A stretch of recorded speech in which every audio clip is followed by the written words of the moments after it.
Hey, what's going on, guys? Thank you so much for joining me today on this 15th day in a month of metal. The band I'm talking about today is Slipknot.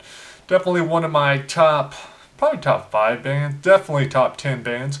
I love their intensity, their imagery, the speed, but then also how slow and melodic they can be.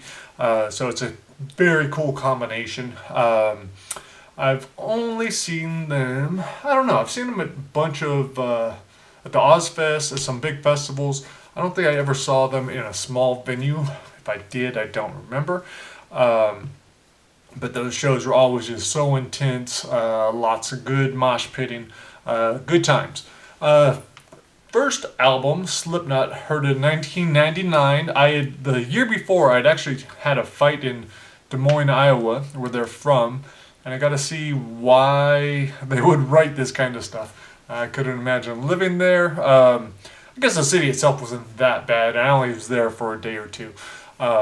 Just left a bad taste in my mouth too because I got my ass kicked. But whole other story. Anyhow, when it came out in '99, loved that album automatically. Like as soon as I heard it, I was like, okay, this is an awesome new band. I'm gonna check them out. Surfacing, Spit It Out, Wait and Bleed, and Sick. Those are my favorite songs off of that first album. And I would say Slipknot, that's my probably third favorite album. Iowa is my favorite album. That's the album that came next. Everything Ends, People Equal Shit, and Disasterpiece. Yeah, People Equal Shit. Not only is it a good song, but what a great fucking title. Also, Left Behind off of that one. It sparked a short story called Left Behind in Untold Mayhem.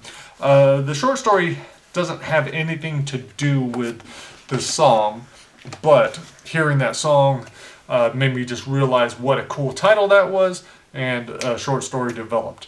Volume 3, The Subliminal Verses, much slower, really good album, but definitely a lot slower than the other ones. It reminded me a lot more of Stone Sour. Also a big Stone Sour fan, so it was not bad, but it just wasn't what I was expecting.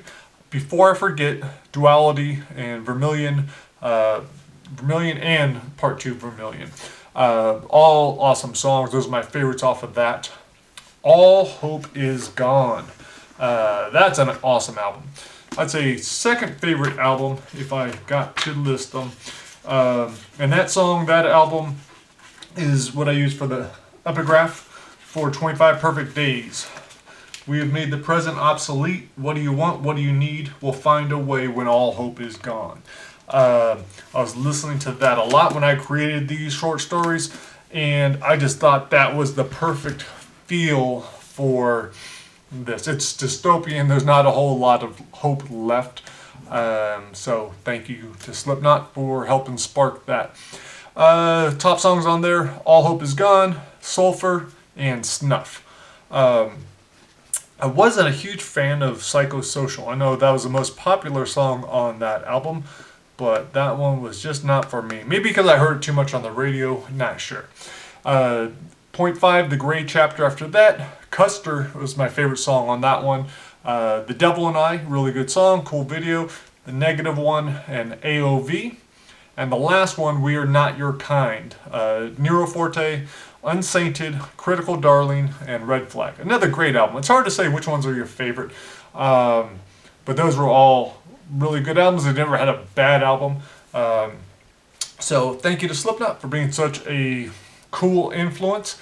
Yeah, just their imagery, their lyrics, just everything about them. I've been a huge fan. Can't wait to hear what they come out with next. Alright, guys.